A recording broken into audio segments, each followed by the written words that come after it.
साथियों नमस्कार। आज इस मोटिवेशनल स्टोरी में मैं आपके साथ आपका दोस्त डॉक्टर रामकेश परमार। दोस्तों एक समय की बात है, एक दूर दराज सुदूर क्षेत्रों के अंदर एक गांव था। गांव के अंदर सामान्य जीवन यापन करने वाले लोग रहते थे और कृषि पृष्ठभूमि के लोग वहां पर अपना खेती बाड़ी का छोटा मोटा काम करते हैं और अपना जीवन यापन करते हैं। गांव का शहर से दूरी का डिस्टेंस काफ़ी ज़्यादा, दूर दराज का स्थान, ऊंची नीची पहाड़ियाँ और वहाँ पर लोगों को पहुँचने के लिए भी असुविधाएं थीं।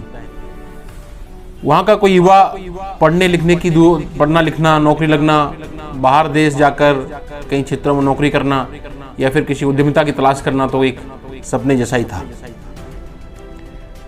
समय निकलता गया। एक सामान्य कृषक परिवार के वर्ग के अंदर एक बच्चे पैदा हुआ।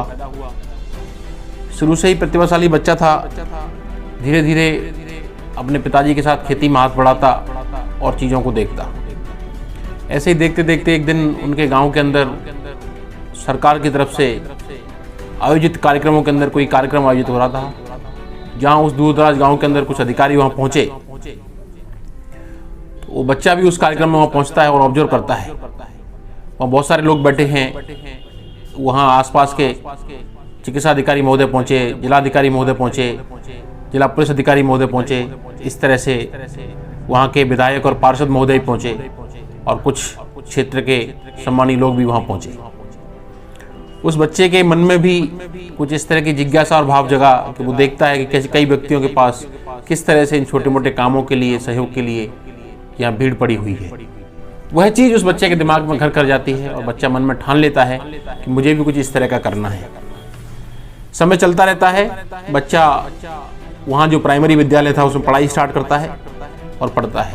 प्राथमिक के बाद बहुत सारे बच्चे अपने पिताजी के साथ काम धंधे में लग जाते हैं खेती बाड़ी के अंदर और आगे पढ़ने के लिए, क्योंकि विद्यालय दूसरी जगह बहुत दूर था, बहुत कम लोग होते हैं, एक या दो बच्चे उस गाँव से चल करके दूसरी जगह पढ़ने के लिए जाते हैं, जहाँ गांव से उस दूसरी जगह स्कूल में जाने के लिए कोई आवागमन और सुविधा नहीं है।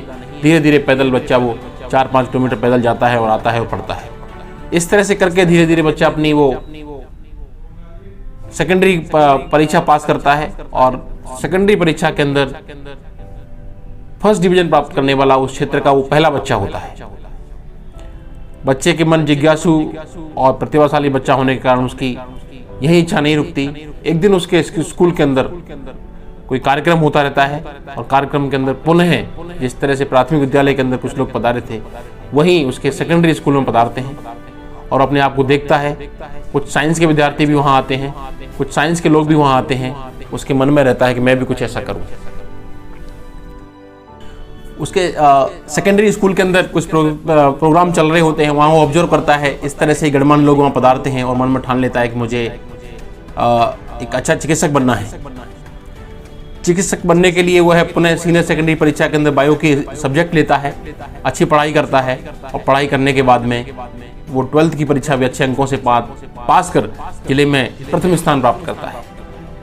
जिले में प्रथम स्थान प्राप्त करने के बाद उसको इतना आइडिया नहीं होता, बट बताया जाता है कि हमें मेडिकल में एडमिशन से पहले प्री मेडिकल की परीक्षा पास करनी होती है, क्योंकि मेडिकल के दाखिले के लिए देश के अंदर बहुत कुछ गिनी चुनी सीटें होती हैं।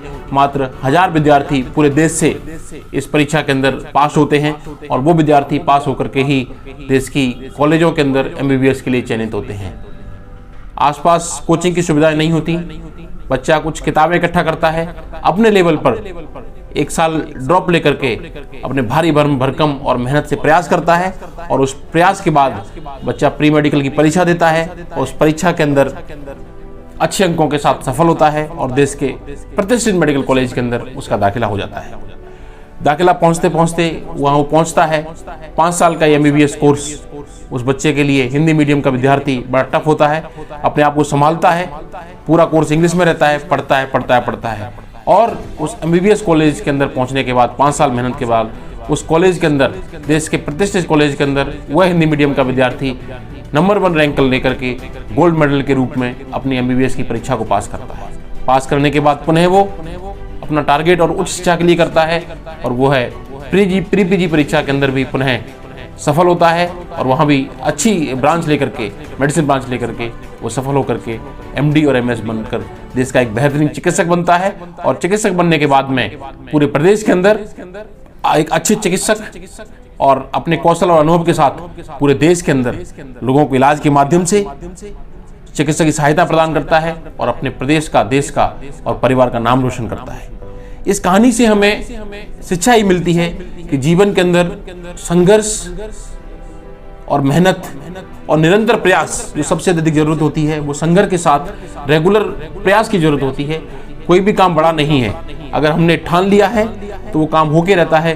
जरूरत होती है ईमानदारी के साथ, कर्तव्य निष्ठा के साथ, मेहनत के साथ मिलकर के उस परिणाम के लिए लगे रहना और हमें सफलता निश्चित मिलती है एक दिन। इसलिए साथियों मैं कहना चाहूंगा कि वक्त से लड़कर जो अपना नसीब बदल दे, वक्त से लड़कर जो अपना नसीब बदल दे, इंसान वही जो अपनी तकदीर बदल दे। कल क्या होगा कभी मत सोचो, क्या पता कल वक्त खुद अपनी तस्वीर बदल ले। दोस्तों लगे रहिए, मेहनत करिए, हिम्मत रखिए, संघर्ष करते रहिए, क्योंकि हवाओं के भरोसे मत उड़ मेरे दोस्त, चट्टानें तूफानों का भी रुख मोड़ देती हैं। अपने पंखों पर भरोसा रख, हवाओं के भरोसे तो पतंगें उड़ा करती हैं। नमस्कार, आपका doctor Ramkesh Singh Parmar, consultant internal medicine, Jaipur, Rajasthan.